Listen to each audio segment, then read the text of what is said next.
hoy aquí en esta tarde compartiendo del Señor. Es un honor, es un verdadero privilegio el poder estar parado hoy aquí delante de ustedes. Pues como decía el pastor Polo, tenemos ya, pues creo que más o menos 21 años de conocernos, quizás un poquito más, ¿no? Estuvimos en la misma iglesia, entonces, como dice él, pues estuvimos en diferentes caminos, pero gloria a Dios que ha sido siempre en el camino del Señor. Mi nombre es Luis Ramírez, mi esposa Mónica.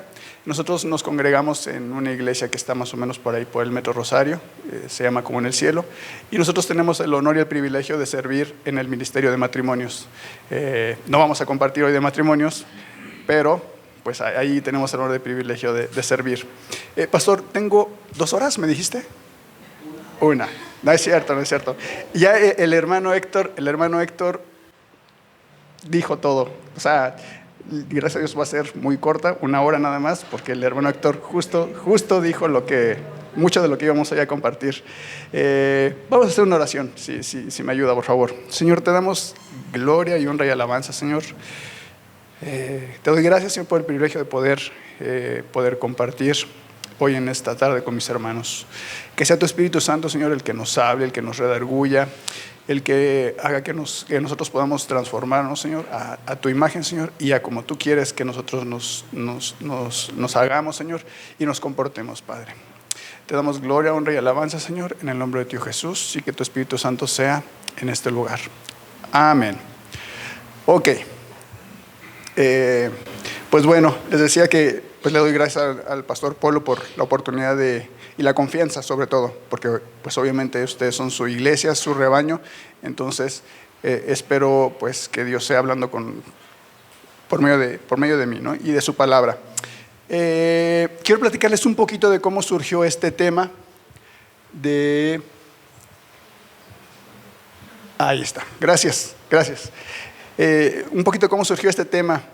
Donde nosotros nos congregamos, mi esposa y yo tenemos, Dios ha puesto desde hace ya algunos años, por costumbre al pastor le da una frase o una palabra, para que sobre esa frase o esa palabra estuviéramos meditando todo el año, ¿no? Por ejemplo, la palabra que Dios le dio al pastor este año es crecimiento y madurez, ¿no? Para nuestra iglesia. Pero a partir de 2018, a mi esposa y a mí como familia, nos da una frase o una palabra independientemente de la que nos da para la iglesia.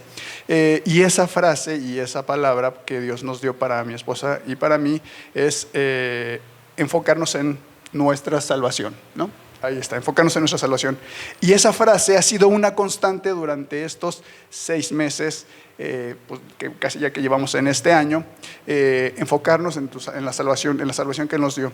El Espíritu Santo nos habla constantemente a mi esposa y a mí cuando nos congregamos y hay alguna palabra como si Dios la resaltara en flash con respecto a la salvación, así Dios nos las da, ¿no? O por ejemplo cuando estamos leyendo su palabra, entonces Dios nos trae a meditar en cuanto a su salvación. Igual lo mismo, por ejemplo ahora en la alabanza, ¿no? Gracias a Dios por este tiempo de alabanza increíble que nos lleva a la presencia de Dios. Lo mismo, ¿no? Está muy presente la salvación. Obviamente no podría hablar de otra cosa de lo que no me estuviera hablando Dios, y es respecto a la salvación. Y en este punto es el tema o el título. No es una predicación, no es un sermón, es más una clase de lo que Dios nos ha estado enseñando y queremos compartirlo con ustedes. Es enfocarnos en su salvación, pero el título es Viviendo la eternidad en la tierra, ¿no? Esta alabanza última tiene mucho que ver, ¿no? Igual lo que decía el hermano Héctor con lo que vamos a compartir hoy. Pasa a la siguiente, por favor. Gracias. Y durante este tiempo Dios ha puesto muchos temas y muchas preguntas a mi esposa y a mí con respecto a nuestra salvación. Y una de las preguntas que me surgió es: ¿cuándo es que nosotros o yo íbamos a comenzar a vivir nuestra salvación, ¿no? Y hay pues dos opciones, digamos, ¿no? Comenzarla a vivir en el momento en que nosotros nos graduáramos, es decir, en el momento en que muramos, o la comenzamos a vivir nuestra salvación en el momento en que fuimos salvos, ¿no? Esta pregunta yo ya me la había hecho desde hace mucho tiempo, pero ahora con el tema que Dios ha estado trayendo a mi vida, pues ha estado presente y ha sido constante, ¿no? Espero que no sea el único yo que me haya hecho esta pregunta. ¿Cuándo es que tenemos que empezar? ¿Cuándo es cuando empieza a vivir nuestra salvación? A partir de hoy, con esta plática, esperamos que no tengamos ya ningún pretexto o ninguna duda y que nos quede bien claro a partir de cuándo vamos a vivir nuestra salvación. Ahora, ¿por qué es importante saberlo, ¿no? ¿Por qué es importante saber cuándo es que nosotros comenzamos a vivir nuestra eternidad? Yo creo que es muy importante porque la manera en cómo nosotros vivimos día a día va a evidenciar quiénes somos, va a dar a conocer a qué nos dedicamos en el área secular, digamos, ¿no? A qué nos dedicamos, cuáles son nuestros intereses. Por ejemplo, mucha gente, yo soy diseñador gráfico y mucha gente de profesión, y mucha gente a veces por mi aspecto me dice, pues es que sí, pareces como un poco fuera de lo común, ¿no? Y así nosotros damos a conocer quiénes somos conforme cómo vivimos, a qué nos dedicamos, cuáles son nuestros intereses, qué es lo que nos importa en la vida. Ahora, respecto a nosotros como hijos de Dios, es importante entender la pregunta, porque a partir de eso vamos a vivir de una manera que nosotros podemos expresar nuestra personalidad y nuestra identidad. ¿Cuál será nuestra identidad respecto a Dios, ¿no? Pues somos hijos de Dios, ¿no? Entonces, con base a lo que nosotros hagamos o como nosotros vivamos, es como vamos a dar testimonio de que somos hijos de Dios. Ahora, y es que muchas veces pensamos que la vida en esta tierra es muy diferente a la vida que vamos a tener después de morir, ¿no? Ya igual ahorita mismo lo cantábamos, ¿no? Pensamos que pues obviamente las cosas van a ser totalmente diferentes. Muchas cosas, sí, en efecto, van a ser diferentes, pero muchas cosas van a ser las mismas. Por ejemplo, ¿qué va a ser diferente? Obviamente nuestro cuerpo va a cambiar, vamos a tener un cuerpo redimido.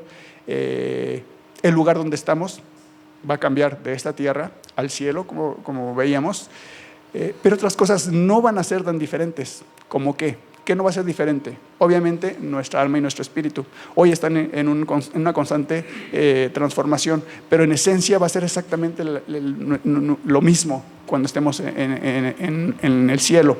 ¿Qué otra cosa no va a cambiar? Al Dios que adoramos, decía mi hermano Héctor, estamos aquí solamente haciendo como un ensayo, ¿no? Como prácticas para hacerlo todo el tiempo en el cielo. La siguiente, por favor. Ahora, la Biblia nos habla en Eclesiastés 3:11.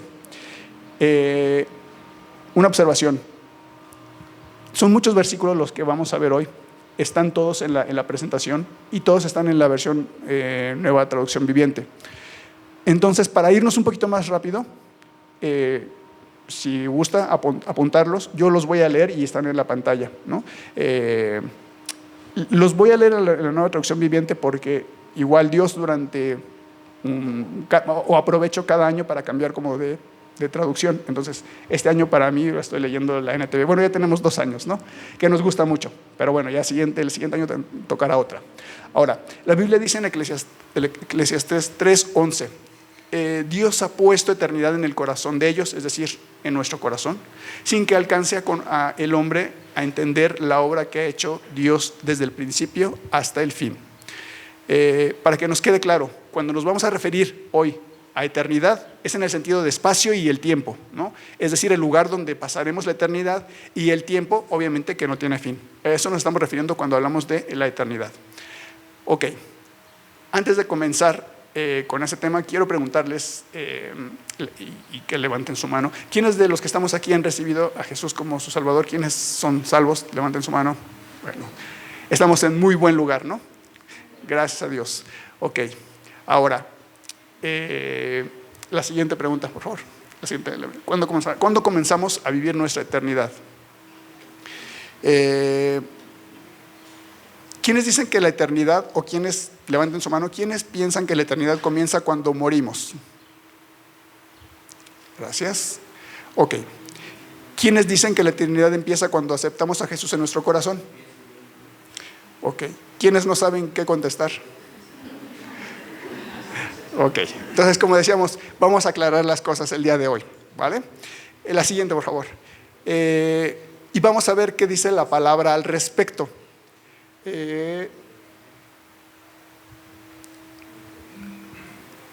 No viene ahí, pero bueno. Es que había puesto, pero bueno, no se preocupen. Vamos a tratar de distinguir. Yo había puesto en la lámina, pero algo pasó. Lo que está hablando el versículo, qué es lo que está pasando ahora sí que está en el pasado, qué dice el pasado, dónde está hablando en el presente y dónde está en el futuro, ¿no? Para saber exactamente qué ocurrió, qué está por ocurrir y qué está pasando ahora, ¿no? Entonces vamos a leer Efesios 2 del 1 al 10, ahí está una del 1 al 3 y después están los demás versículos. Entonces leemos: antes ustedes estaban muertos a causa de su desobediencia y sus muchos pecados. Vivían en pecado igual que el resto de la gente, obedeciendo al diablo, el líder de los poderes del mundo invisible, quien es el espíritu que actúa en el corazón de los que se niegan a obedecer a Dios.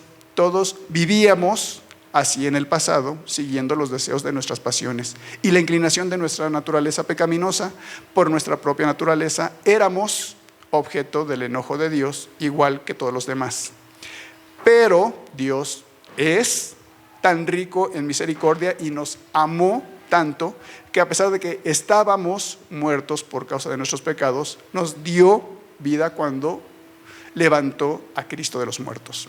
Es solo por la gracia de Dios que ustedes han sido salvados, pues nos levantó de los muertos junto con Cristo y nos sentó en los lugares celestiales, porque estamos unidos a Cristo Jesús, de modo que en los tiempos futuros Dios puede ponernos como ejemplos de la increíble riqueza de la gracia y la bondad que nos tuvo, como se ve en todo lo que ha hecho por nosotros que estamos unidos a Cristo Jesús. Y luego dice el versículo 8: Dios los salvó por su gracia cuando creyeron. No tiene ningún mérito en esto, es un regalo de Dios. La salvación no es un premio por las cosas buenas que hayamos hecho.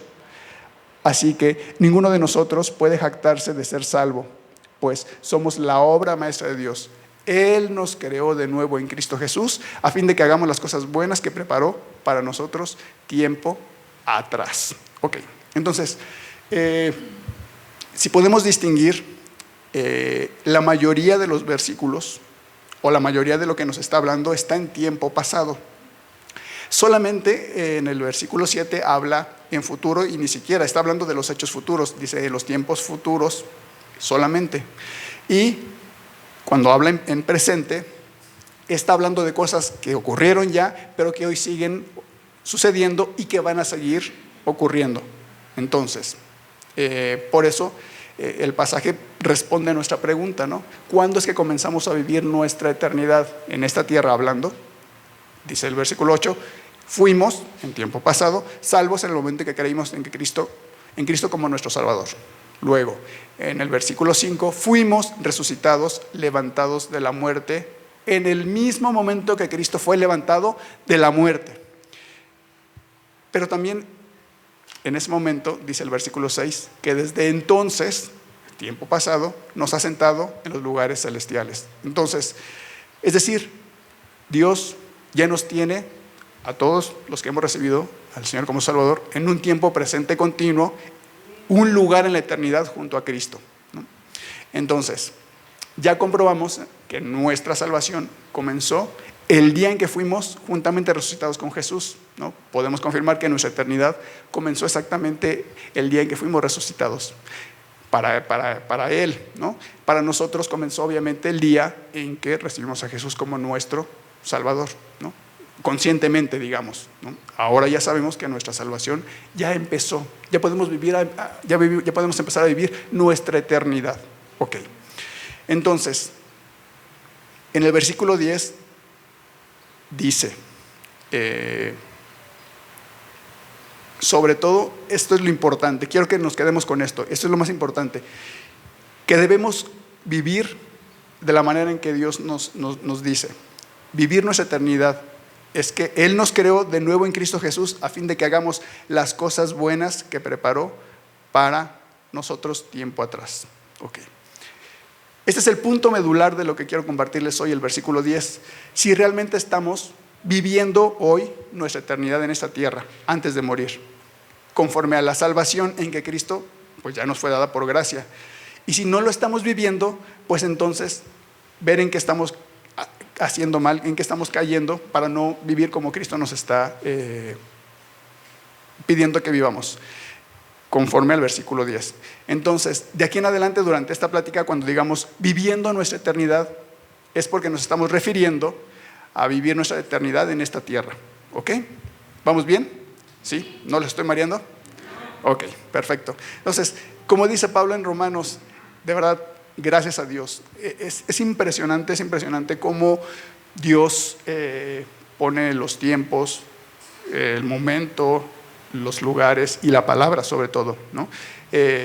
Cuando nosotros que llegamos ahorita y que el hermano Héctor estaba hablando de su testimonio y lo que decía respecto al futuro, a vivir nuestra salvación con respecto a lo que nosotros hagamos y que dé testimonio de la gloria y de la gloria a Dios, nos confirma que la palabra que hoy traemos de parte de Dios es su voluntad, ¿no?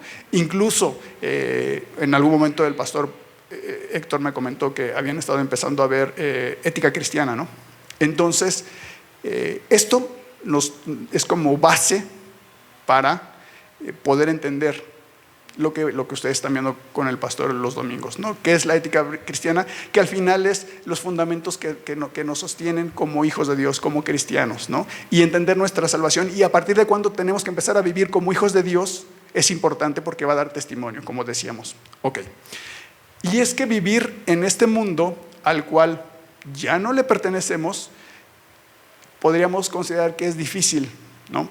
Es difícil si tenemos, como dice el dicho, un ojo al gato y otro al garabato, ¿no? Si vivimos humanamente, si tenemos un pie en el cielo y un pie en la tierra, es difícil. Así sí es difícil, porque obviamente nos confundimos y no podemos estar en un solo lugar. Pero si entendemos que Dios nos tiene aquí con un propósito, y ese propósito es dar testimonio de la gracia y el favor de Dios a los que no los conocen, nuestra manera de vivir tiene que ser totalmente diferente, tiene que cambiar, tiene que ir dirigida en ese mismo sentido. Nuestro enfoque debe de ir completamente puesto en la eternidad y no en lo que vivimos hoy en la tierra, ¿ok? Aunque nos llamen locos, aunque vayamos en contracorriente de lo que dice el mundo, comenzar a vivir nuestra eternidad en esa tierra y no pensar que nuestra eternidad va a comenzar hasta el día que muramos, ¿no?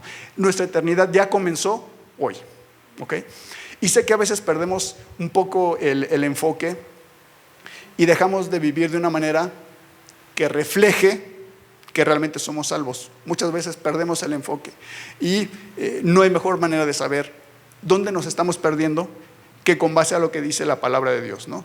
Y dice 1 Timoteo 3, 16 al 17, la leo. Dice: toda la escritura es inspirada por Dios y es útil para enseñarnos lo que es verdad y para hacernos ver lo que está mal en nuestra vida.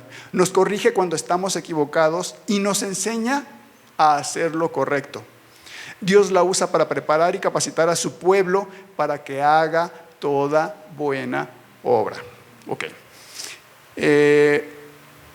Y sabemos que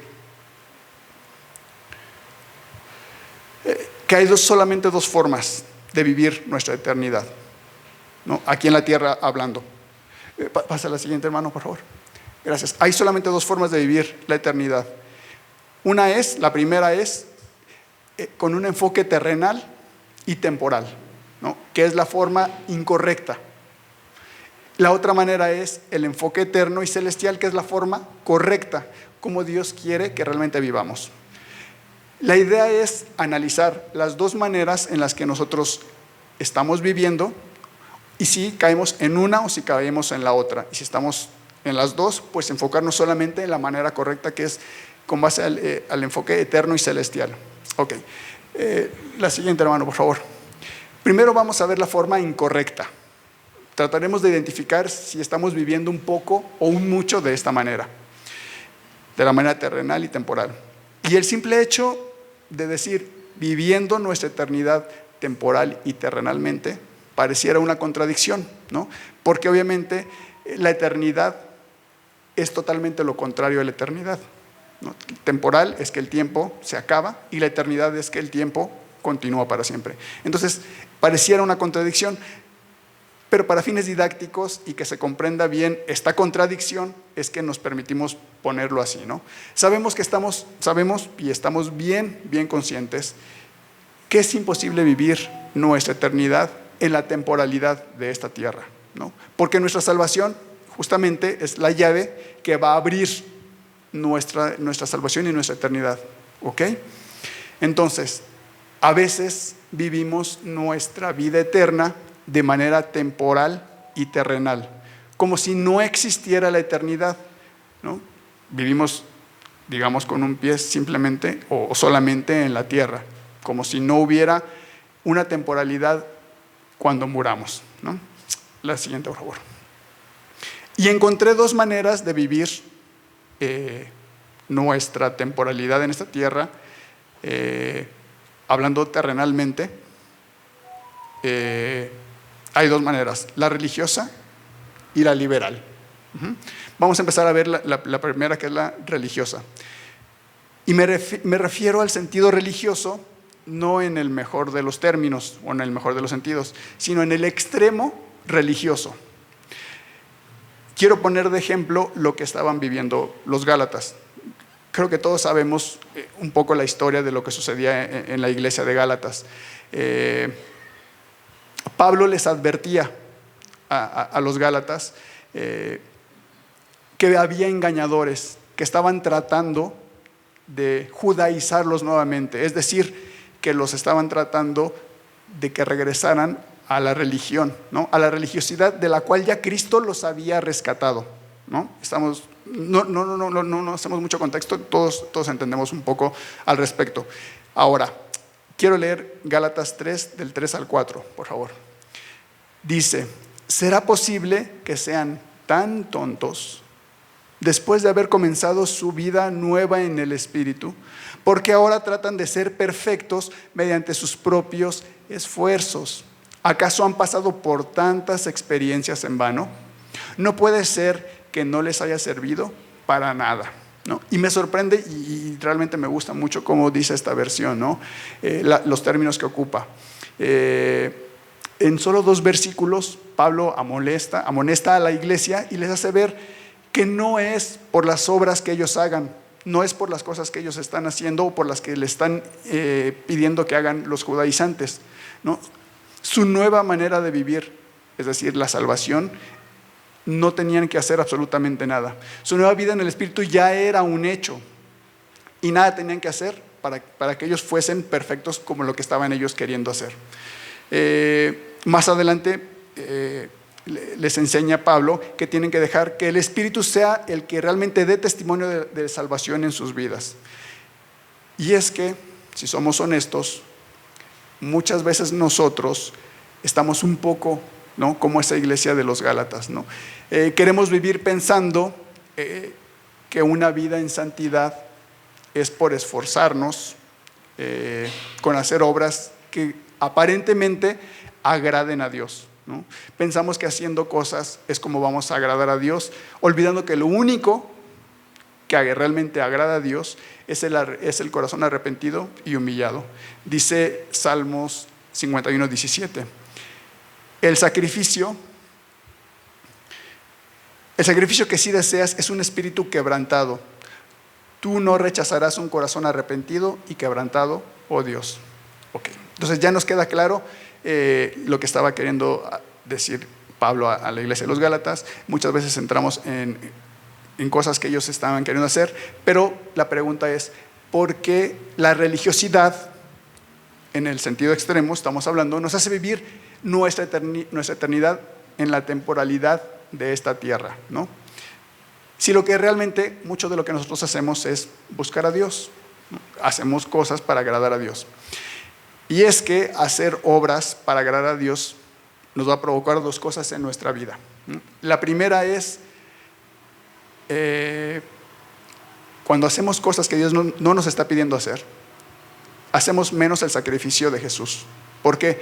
Porque indirectamente estamos demostrando que el sacrificio de Jesús no basta, ¿no? Que nosotros tenemos que completar o que tenemos que agregarle un poquito más a lo que Jesús ya hizo. Entonces hacemos menos el sacrificio de Jesús. Y la segunda cosa es que cuando hacemos o nos comportamos de una manera religiosa, muchas veces trae vanagloria a nuestra vida. Dejamos de depender a Dios. ¿Por qué? De depender de Dios, porque a la larga nuestro ego va empezando a crecer, ¿no? Las obras aparentemente buenas que nosotros estamos haciendo hace que nuestro ego empiece a crecer, ¿no? Además, pues la soberbia hace que nosotros pensemos que somos pues superiores, ¿no? Como decía un poco mi hermano, Dios a mí sí me habla, o Dios sí está tratando a mí conmigo, como que nos creemos consentidos de Dios, ¿no? Eso también es entrar un poco en la manera religiosa. Pablo lo explica ahí mismo en Gálatas. La siguiente, por favor. Dice Gálatas 4 del 8 al 9. Antes de conocer a Dios, hablando en tiempo pasado, ustedes los gentiles eran esclavos de los llamados dioses, hablando dioses con minúscula, dioses que ni siquiera existían o existen. Así que ahora que conocen a Dios, o mejor dicho, ahora que Dios los conoce a ustedes, ¿por qué quieren retroceder y convertirse otra vez en esclavos de los débiles e inútiles principios espirituales de este mundo? Ok.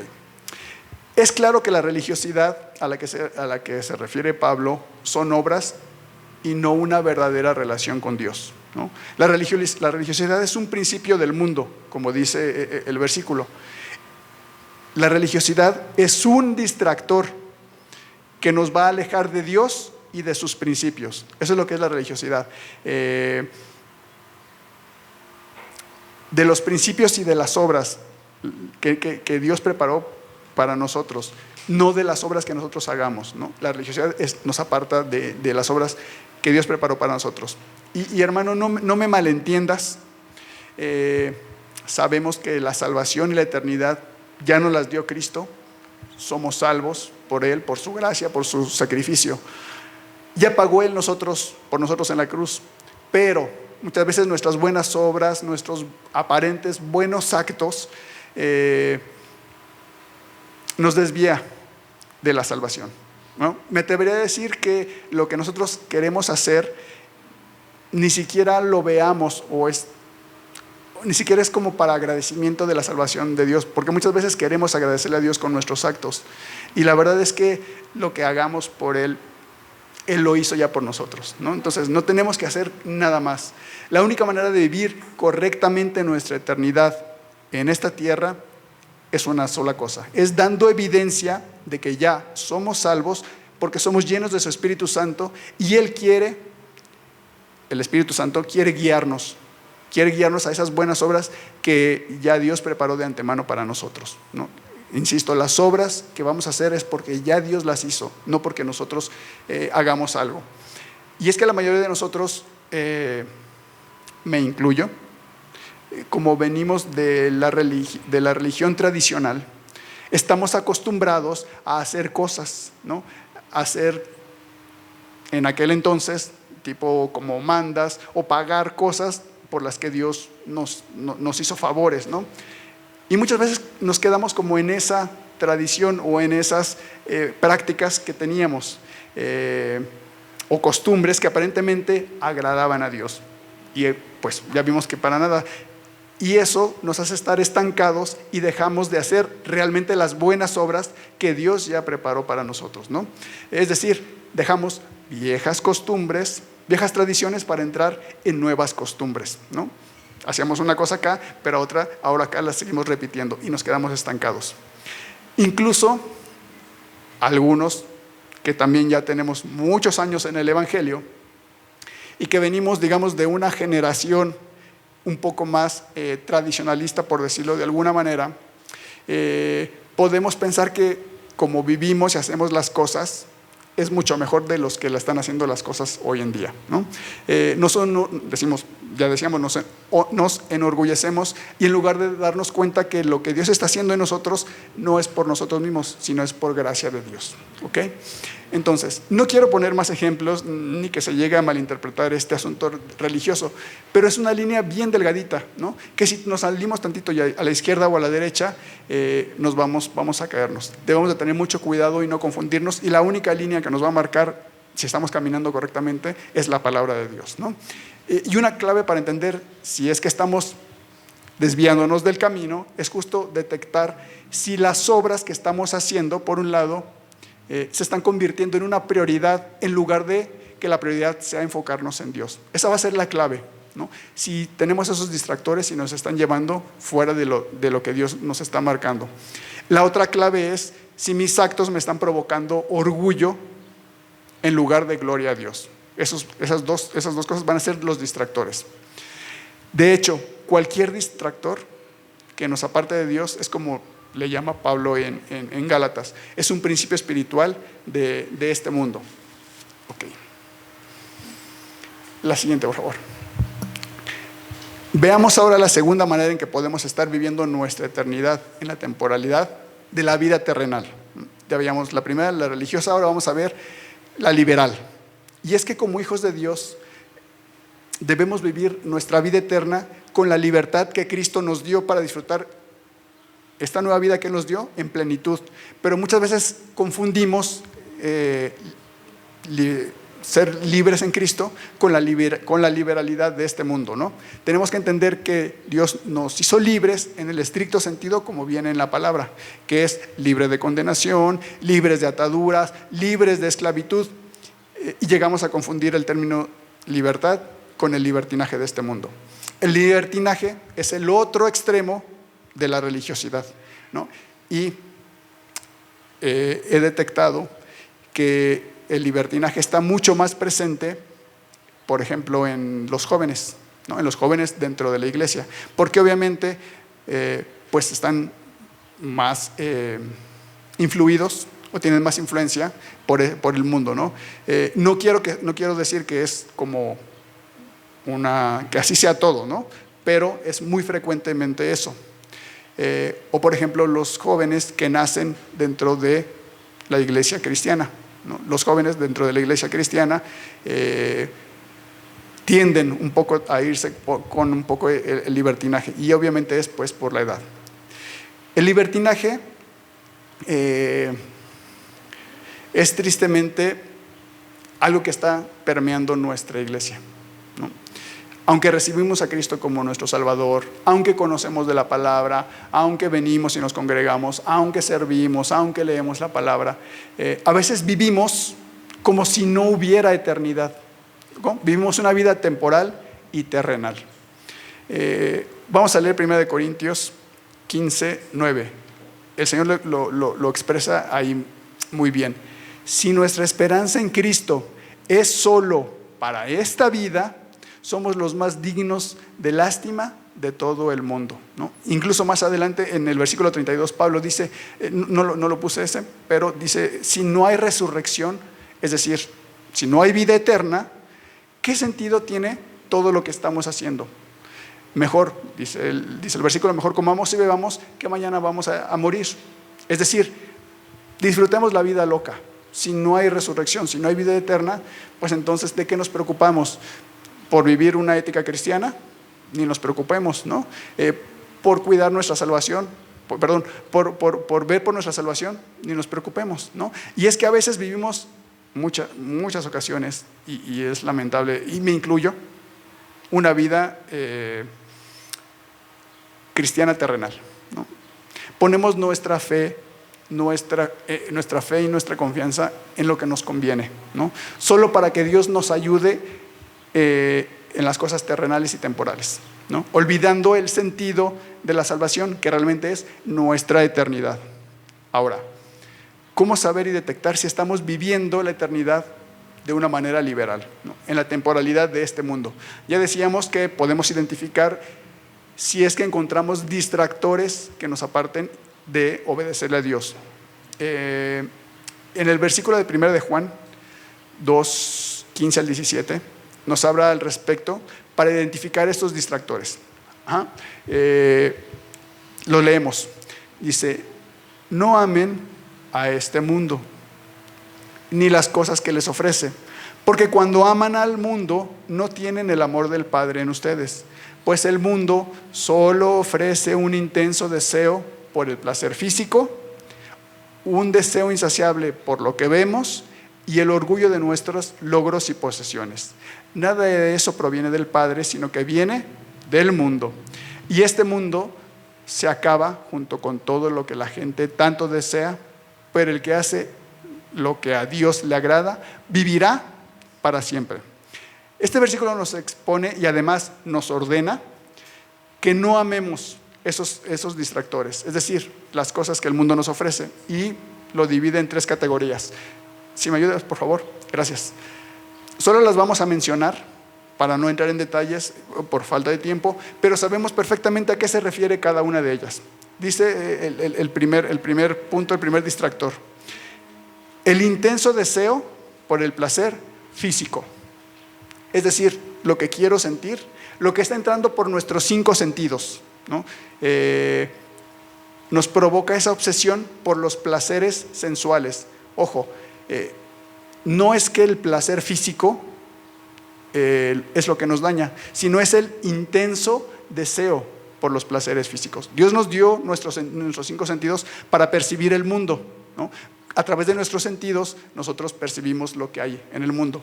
No está mal, para algo nos los dio Dios, ¿no? Si no hubiera puesto que podemos disfrutar y sentir placer en eso, en nuestros sentidos, cuando percibimos el mundo, pues Dios no lo hubiera puesto. Pero lo que está mal es el intenso deseo por el placer físico. Número 2, el deseo insaciable por todo lo que vemos, lo que mis ojos quieren ver, todo lo que entra en mi mente y corazón por medio de lo que yo estoy viendo. Dice el Señor Jesús en Mateo que los ojos son la ventana que deja entrar luz o oscuridad a nuestra alma y a nuestro cuerpo, ¿no? Y tampoco es lo que nosotros vemos lo que nos va a dañar, lo que nos va a distraer, sino es el deseo insaciable por ver. Ojo, no es que esté mal ver, pero el deseo insaciable por ver es lo que está mal. Luego, el tercer punto es el orgullo de nuestros logros y posesiones. Lo que queremos ser y lo que queremos tener. Lo que queremos ser y lo que queremos tener. Y no es que esté mal nuestros logros y posesiones, sino el orgullo y la vanagloria que nos está provocando el tener o el querer ser. ¿Ok? No está mal disfrutar, no está mal poder conocer, incluso no está mal tener logros y cosas, ¿no? Lo que está mal es la motivación que nos está provocando el querer conseguir eso, el afán que nos provoca el querer conseguir o lograr algo. Y esta base es de los principales distractores que nos van a apartar de lo que Dios quiere que hagamos y de lo cual Dios quiere que estemos, por donde quiere que estemos caminando. Se convierten finalmente esto en pecado, ¿no? Todo esto se va a convertir finalmente en pecado. Va a llegar un momento en que vamos a pecar. Por eso es que dice al final del versículo que esos distractores van a evidenciar si el amor de Dios está en nosotros o no está. ¿Ok? Y es que, como dice el versículo, el empeño y el esfuerzo que pongamos en conseguir las cosas va a demostrar nuestra verdadera motivación. ¿Qué es lo que nos está motivando? Vamos a poner 2 ejemplos hablando terrenalmente. Cuando un corredor se esfuerza por ganar una competencia, la que sea, pone todo su esfuerzo para poder conseguir, primero, terminar la carrera, y por último, o quizás más importante para él, es llegar en primer lugar. ¿Para qué? Llegando en primer lugar, pues va a llevarse su medalla, su trofeo, su premio, incluso pues económico, ¿no? Esa va a ser realmente su verdadera motivación, el poder conseguir un premio, además de la gloria o la vanagloria que es el que obtiene él. O por ejemplo, en lo terrenal también muchas veces alguien tiene un pequeño negocio y cuando lo empieza, pues lo hace con el mejor de los sentidos o el mejor de los propósitos, darle el sustento diario a su familia, ¿no? Pero pues empieza a crecer ese negocio y empieza a vender un poquito más, y a lo mejor ya no solamente le da para proveer las necesidades básicas de su hogar, sino ya también le da a lo mejor para extender el negocio, y después crece un poquito más y ya le da a lo mejor para comprarse otra casa, y ya le da otro poquito más para poder comprarse un carro, ¿no? Y al final tiene tanto éxito que su única meta o lo que le va a importar es crecer para tener cada vez más. Ya su motivación ya cambió, ¿no? Y es un poquito el sentido de lo que habla el versículo. Para nosotros como hijos de Dios, ¿cuál debe ser nuestra meta final? Es decir, ¿cuál debe ser nuestra verdadera motivación, ¿no? La palabra de Dios nos dice en Filipenses 3, 17 al 20. Les leo. Amados hermanos, tomen mi vida como modelo, está hablando Pablo, y aprendan de los que siguen nuestro ejemplo. Pues ya les dije varias veces y ahora se los repito de nuevo con lágrimas en los ojos. Hay muchos cuya conducta demuestran que son verdaderos enemigos de la cruz de Cristo. Van camino a la destrucción, su Dios es su propio apetito, se jactan de cosas vergonzosas y solo piensan en esta vida terrenal. En cambio, nosotros somos ciudadanos del cielo, donde vive el Señor Jesucristo, y esperamos con mucho anhelo que Él regrese como nuestro Salvador. Si bien nuestra meta final es vivir nuestra eternidad en el cielo, como lo cantábamos, tenemos que entender que el cielo solamente es un espacio donde vamos a estar, donde vamos a pasar nuestra eternidad. Nuestra verdadera motivación y nuestro verdadero anhelo, o nuestro anhelo más grande, debe ser, como dice el versículo, vivir la eternidad con Jesucristo. Y es que algo pasa con nuestra motivación respecto a la eternidad. Ayer platicaba con Moni, con mi esposa, y decíamos y coincidíamos que es muy común que nos ilusione mucho más las calles de oro, el mar de cristal, los muros de piedras preciosas, cómo va a ser nuestra morada celestial, ¿no? En lugar de que nuestra verdadera y más grande motivación sea pasar nuestra eternidad con Jesucristo, ¿no? Por otro lado, están las personas que su motivación para vivir la eternidad es el miedo, ¿no? Pasar la eternidad en el infierno. Entonces, obviamente, pues no queremos pasar la eternidad en el infierno, pero nuestra motivación es no tener sufrimiento en el infierno, en lugar de que su anhelo sea pasar la eternidad dando gloria a Dios, ¿no? Entonces, no me malentiendan, hermanos, no está mal anhelar el cielo, por supuesto que no, pero si lo vemos de esta manera, incluso el cielo puede ser un distractor, ¿no?, de nuestro verdadero enfoque, de que todo nuestro anhelo debe estar puesto en Jesucristo para glorificarlo, ¿no? La siguiente lámina, por favor. Por eso nuestra mirada y enfoque, dice en Hebreos, que debe estar solamente en Jesucristo. Dice Hebreos 12, versículo 2. Esta sí está en la versión Reina Valera. Puestos los ojos en Jesús, el autor y consumador de la fe, el cual, por el gozo puesto delante de él, sufrió la cruz, menospreciando el oprobio, y se sentó a la diestra del trono de Dios. Justamente por esto es que la religiosidad y el libertinaje distraen nuestra mirada y nos hacen perder nuestra verdadera meta. Y de verdad, hermanos, créanme, se los digo de todo corazón, no es un mensaje para criticar, no es un mensaje para condenar, no es un mensaje para juzgar. Este es un mensaje de ánimo y sobre todo de salvación. Y el primero que Dios está hablando y está tratando esto es obviamente conmigo y con mi esposa, ¿no? Y así quiero que lo tomen como un mensaje de amor de parte de Dios. Y la idea no es tener un equilibrio entre la religiosidad o entre el libertinaje, ¿no? Tener un punto medio, entonces estoy aquí y no me salgo. Ni siquiera eso es lo ideal, porque también esa puede ser un engaño del mundo, ¿no? El decir, bueno, me mantengo como en la línea media, ni tan religioso ni tan libertino, pero sigo haciendo lo que yo quiero, ¿no? Tantito acá y tantito allá. No se trata de eso. La única manera en la que nosotros vamos a poder ver de una manera correcta nuestra eternidad es con base a la palabra. La siguiente, por favor. ¿Qué solución tenemos? ¿Qué podemos hacer para vivir una vida con una vida eterna en la tierra conforme a lo que Dios quiere. Es viviendo con un enfoque eterno y celestial. Lo primero que tenemos que hacer es, obviamente con la ayuda de Dios, es eliminar nuestros hábitos y costumbres que tenemos arraigados de este mundo. Eso es lo primero que tenemos que hacer, pero es con la ayuda de Dios.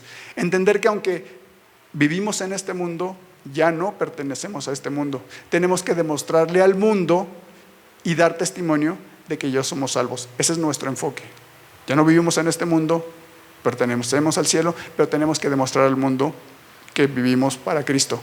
El libro de Filipenses, Pablo exhorta a la iglesia a que, a pesar de que Pablo físicamente ya no estaba con ellos, les exhorta a que sigan viviendo de la manera en que les ha instruido. Y lo importante es que den testimonio. Esa es la manera en que nosotros tenemos que vivir. Dice: queridos amigos, siempre siguieron mis instrucciones cuando estaba con ustedes, y ahora que estoy lejos es aún más importante que lo hagan. Esfuércense por demostrar los resultados de la salvación, obedeciendo a Dios con profunda reverencia y temor, pues Dios trabaja en ustedes y les da el deseo y el poder para que hagan lo que a Él le agrada. En la versión Reina Valera 60 dice: ocupaos de vuestra salvación con temor y con temblor. Y ojo, que en la Reina Valera 60 no dice cuiden su salvación, dice ocúpense. Es decir, tenemos que vivir dando testimonio de nuestra salvación. Esto debe ser en obediencia a Dios, no por obligación, ni por temor respecto al miedo, sino por el temor reverente a Dios, por agradarle a Dios. Lo único que tenemos que hacer es obedecer, ¿no? Esa debe ser nuestra respuesta a lo que Dios ha hecho por nosotros, obedecer, con un corazón humilde, como leíamos en Salmos, con un corazón humillado. El versículo 13 de lo que acabamos de leer dice que todo lo demás lo hace Dios en nosotros. Dice el deseo y su poder para hacer lo que a Él le agrada. Él pone el querer como el hacer en nosotros por su buena voluntad, ¿no?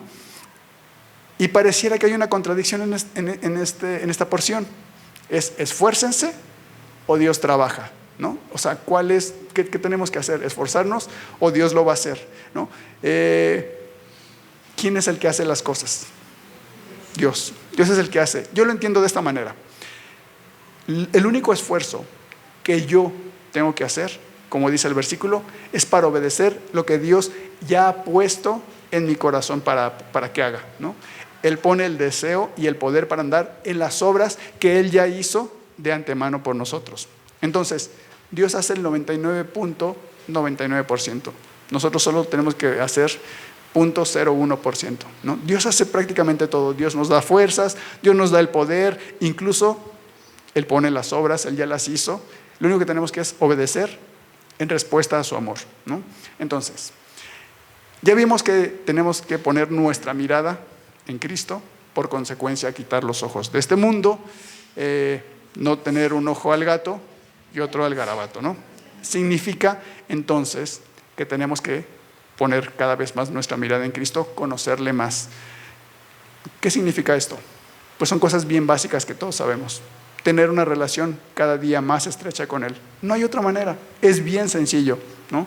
Esforzarnos por tener una relación continua y constante con Dios, conocer su corazón, estar pegado a Él, saber qué es lo que quiere de mí, cuál es su voluntad, qué Él quiere que yo haga, no hacer lo que yo quiero y pedirle que yo quiero hacer lo que es mi voluntad, ¿no? Entonces, poco a poco, si hacemos esto, nuestros ojos viendo a Jesús, vamos a quitar nuestra mirada del mundo y vamos a tener cada vez más enfoque directamente en lo que Dios quiere para nosotros.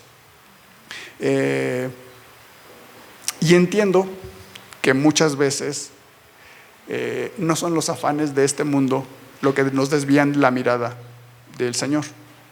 Muchas veces es los problemas, las dificultades, las carencias, ¿no? Muchas veces es eso, ni siquiera es que esté yo mal porque pues estoy afanado con algo, o que la enfermedad que tenga o la carencia que tenga sea pues porque estoy haciendo algo mal. No se trata de eso. Muchas veces esas distractores también puede ocuparlas Dios para que lo volteemos a ver, ¿no? Si bien las enfermedades, si bien las cosas difíciles que nos pasan en la vida pueden apartar nuestra mirada del Señor, pueden traernos afanes también incluso. El Señor muchas veces lo ocupa para que volteemos a ver a Él, ¿no? Dice 1 de Pedro 5-7. Ojo, no estoy diciendo que siempre sea así. O sea, no estoy diciendo que las dificultades siempre sean porque pues, Dios quiere que volteemos la mirada a Él, ¿no? Dios lo ocupa. Dice 1 de Pedro 5-7. Pongan todas sus preocupaciones y ansiedad en las manos de Dios, porque Él cuida de ustedes. Entonces, aún en las dificultades, aún en los problemas, aún en las carencias, aún en las enfermedades, el Señor nos pide que volteemos a ver a Él, que pongamos todas esas cargas y esos afanes en Él. Dice 2 de Corintios 4:17-18. Pues nuestras dificultades actuales son pequeñas y no durarán mucho tiempo. Sin embargo, nos producen una gloria que durará para siempre, es decir, por la eternidad, y que es de mucho más peso que las dificultades. Así que no miremos las dificultades que ahora vemos. En cambio, fijamos nuestra vista en cosas que no pueden verse. Pues las cosas que ahora podemos ver pronto se habrán ido, pero las cosas que no podemos ver permanecerán para siempre. Entonces, dice el versículo que tenemos que poner nuestra vista en las cosas que no se pueden ver, ¿no? También pareciera una contradicción. ¿Cómo es que poner los ojos en las cosas que no se pueden ver, ver lo que no podemos ver? Es poner nuestra mirada justamente en las cosas que no están obviamente en la tierra. Poner nuestra mirada en las cosas eternas, ¿no? ¿Y qué es eso? Pues es la fe, ¿no? Es simplemente la fe que Dios también nos las da. No es un don nuestro, sino es un don de Dios. Con la fe podemos anhelar lo que no conocemos, que es obviamente el cielo, y creer que viviremos en la eternidad junto con Jesucristo. A eso se está refiriendo. Les preguntaría, ¿necesitamos más motivación que esto? No necesitamos nada más que vivir soñando y pensando y anhelando vivir con Cristo en la eternidad, en el cielo. Dice Colosenses 3, del 1 al 3. Ya que han sido resucitados a una vida nueva con Cristo, es decir, ya hemos sido salvos, pongan la mirada en las verdades del cielo, donde Cristo está sentado en el lugar de honor, a la derecha de Dios. Piensen en las cosas del cielo, no en las de la tierra, pues ustedes han muerto a esta vida y su verdadera vida está escondida con Cristo en Dios, ¿no? Entonces, morir a esta vida significa que necesitamos cargar nuestra cruz imitando a Cristo. Eso es lo que nosotros necesitamos. Significa que debemos morir a nosotros mismos y a nuestros deseos basados en este mundo. Y de esta manera vamos a vivir de una manera libre, pero no liberal. Significa, pues, realmente ser cristianos, parecernos cada vez más a Jesús, morir a nosotros mismos. Cargar nuestra cruz no significa sufrir, cargar nuestra cruz no significa sufrimiento, sino cargar nuestra cruz significa morir a nuestros deseos de este mundo, ¿no? Y a vivir como Cristo. Dice Gálatas 2:20, mi antiguo yo ya ha sido crucificado con Cristo, ya no vivo yo, sino que Cristo vive en mí, así que vivo en este cuerpo terrenal confiando en el Hijo de Dios, quien me amó y se entregó a sí mismo por mí. Entonces, vivir en Cristo es vivir una verdadera paz, ¿no? Una verdadera paz y tener un verdadero contentamiento, ¿no? Como decía mi hermano, no estamos llamados a ser felices, ¿no? O sea, eso es una bendición y es un complemento que Dios nos da por obedecerle, porque nuestra dependencia realmente tiene que estar puesta en quien verdaderamente tiene el control de la eternidad y del tiempo, que es Jesús. Por eso les digo, mis hermanos, y les recomiendo, no dejemos que la frustración por conseguir las cosas del mundo, porque muchas veces nos frustramos, nos obsesionamos tanto por querer tener y por querer conseguir, o por querer ser, o por querer ver, o por querer sentir, y nos obsesionamos cada vez más y obviamente eso nos distrae de nuestra eternidad y nos frustra, ¿no? Muchas veces por eso vivimos frustrados, porque no tenemos, pero podemos tener todo en Cristo Jesús. Amén. Dice Mateo 16, 23 al 26. Jesús se dirigió a Pedro y le dijo: aléjate de mí, Satanás. A Pedro le dijo: representas una trampa peligrosa para mí. Ves las cosas solamente del punto de vista humano, no desde el punto de vista de Dios. Luego Jesús dijo a sus discípulos: si alguno de ustedes quiere ser mi seguidor, tiene que abandonar su propia manera de vivir, tomar su cruz y seguirme. Si tratas de aferrarte a la vida, la perderás, pero si entregas tu vida por mi causa, la salvarás. ¿Y qué beneficio obtienes si ganas el mundo entero, pero pierdes tu propia alma? ¿Hay algo más que valga? ¿Hay algo que valga más que tu alma? Entonces, la salvación no solo tiene que ver con mirar y reconocer nuestro pecado. No solamente es eso la salvación. Sobre todo si nosotros, como hijos de Dios, estamos conscientes que ya nuestros pecados han sido perdonados, ¿no? Hemos pedido perdón por nuestros pecados. Cristo nos ha salvado, Cristo nos ha resucitado y estaremos con Él en la eternidad. Entonces, la salvación no solamente tiene que ver eso. Tenemos que entender que ya estamos completos por Él, por su muerte y por su resurrección, ¿no? La salvación es mucho más completa que solamente ver nuestro pecado. Es ver la salvación de Cristo. Muchas veces nos detenemos demasiado en ver nuestros pecados del pasado y nos atoramos ahí y no nos damos cuenta que ya fueron perdonados.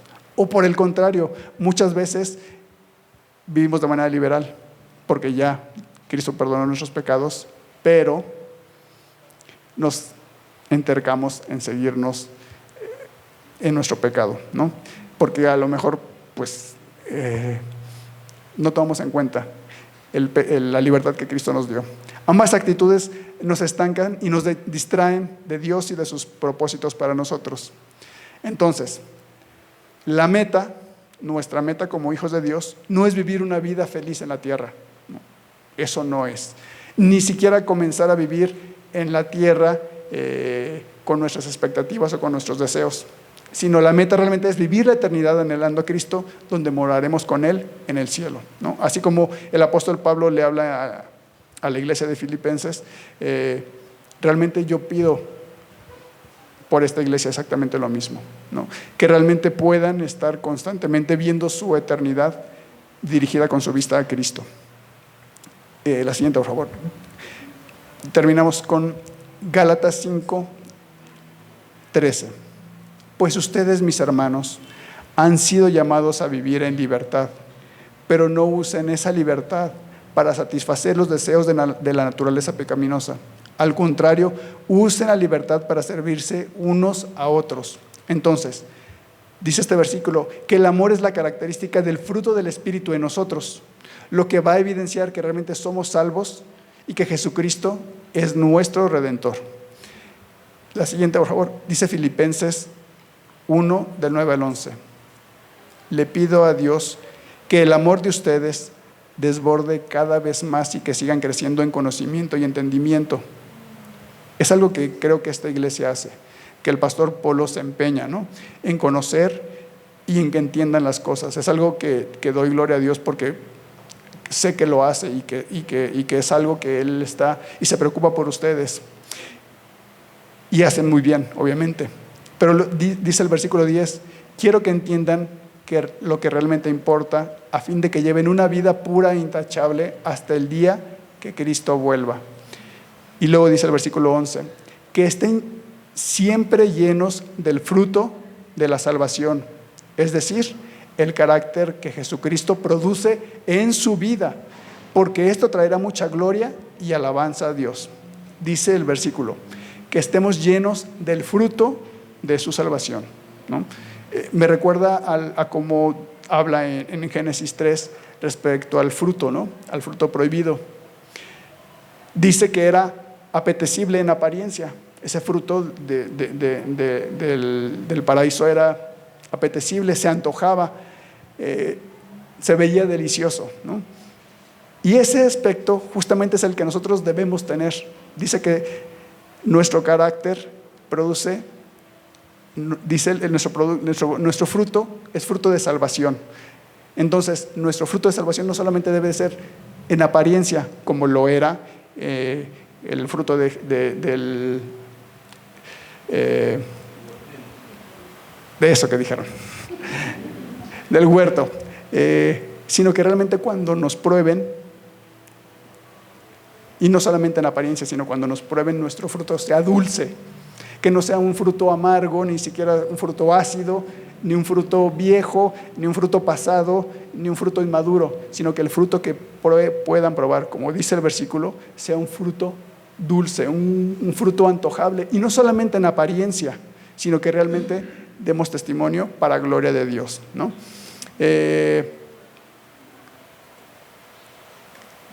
Bueno, déjenme hacer una oración por ustedes, hermanos. Hemos aprendido hoy que nuestra eternidad comienza en esta tierra, que lo más importante es que debemos de vivir dando testimonio de nuestra vida, de nuestra salvación, de nuestra eternidad.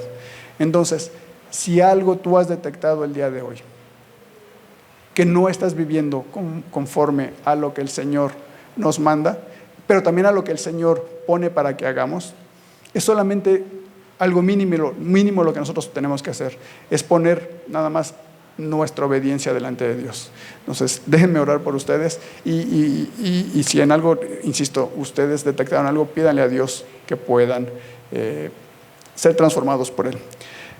Señor, te damos muchas gracias en esta tarde por tu amor, Señor, por la bendición que tú nos das de poder conocer tu palabra, de poder responder, Señor, a tu amor en obediencia. Te pido por mis hermanos, te pido por mí, Señor, que nosotros podamos ser obedientes, Señor, a lo que tú nos ordenas, a lo que tú nos enseñas, que podamos dar testimonio, Señor, al mundo, Señor, y que el mundo no sea el que influya en nosotros, que nosotros podamos darte gloria, Señor, demostrando que nosotros somos fruto apreciable, Señor, que ellos puedan ver que tú eres el único fruto que podemos tener en este mundo, Señor, sin que podamos apartarnos de tu voluntad, Señor. Te doy muchas gracias, Señor, porque tú eres bueno, Señor, porque tú, Señor, para siempre es tu misericordia, Padre. Bendito Dios, te pido que tú seas bendiciendo al pastor Polo, Señor, a la hermana Laurita, a sus hijos, a esta iglesia, Señor, que tú has tenido en tu corazón poder levantar, Padre. Te doy muchas gracias, Señor, por el privilegio y el honor de poder compartir en esta tarde, Señor, y que podamos poner respuesta, Señor, a lo que tú nos has enseñado el día de hoy. En el nombre de tu Hijo Jesús te damos gracias, Señor. Amén.